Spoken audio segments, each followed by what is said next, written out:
Congress party ఇది చేసినటువంటి పెద్ద మాయాజాలం.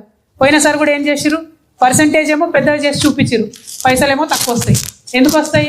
మొత్తం ఒక 4,000 కోట్లు పక్కకు పెట్టి ఇది అభివృద్ధి నిధి అని చెప్పి పక్కకు పెట్టి దాన్ని తప్పించి పర్సంటేజ్ ఇస్తామని చెప్పింది. ఈసారి కూడా అట్లనే చేస్తారు. అందుకే నేను ఇంత శాతం అంత శాతం అని అడగా. అన్నిటికన్నా ఎక్కువ ఏ ఇయర్ అయితే మన కార్మికులకు వాటా వచ్చిందో దానికన్నా 10,000 ఎక్కువ చేసి ఇరు మీరు. అంతేగాని అంతకన్నా తక్కువ చేసి ఇస్తే ఊరుకునేది లేదు.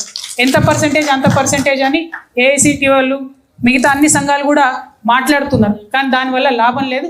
ఎందుకంటే కాంగ్రెస్ పార్టీ అంటేనే విద్రోహ పార్టీ. కార్మికులను కూడా మీరు అన్యాయం చేసిరు కాబట్టి కంపల్సరీ ఇంతకు ముందు వచ్చినటువంటి మ్యాక్సిమం అమౌంట్ మీద 10,000 ఎక్కువ చేసేయాలి, కానీ ₹1 తగ్గినా ఊరుకోమని కూడా తెలియజేస్తా ఉన్నాం. మరి దాంతోపాటు అలియాస్ నేమ్స్ ఈ నిర్ణయం తీసుకోండి. మీరు ముఖ్యమంత్రులు, డిప్యూటీ సీఎంలు సెక్రటేరియట్లో కూర్చొని అలియాస్ నేమ్స్ని ఇబ్బంది లేకుండా విజిలెన్స్ కేసులో పేరు పెట్టి కార్మికులను వేధించకుండా డైరెక్ట్గా అలియాస్ నేమ్స్ ఉన్న వాళ్ళకు కూడా మీరు డిపెండెంట్ ఉద్యోగాలు ఇచ్చే విధంగా చేయాలని చెప్పి డిమాండ్ చేస్తూ ఉన్నాను.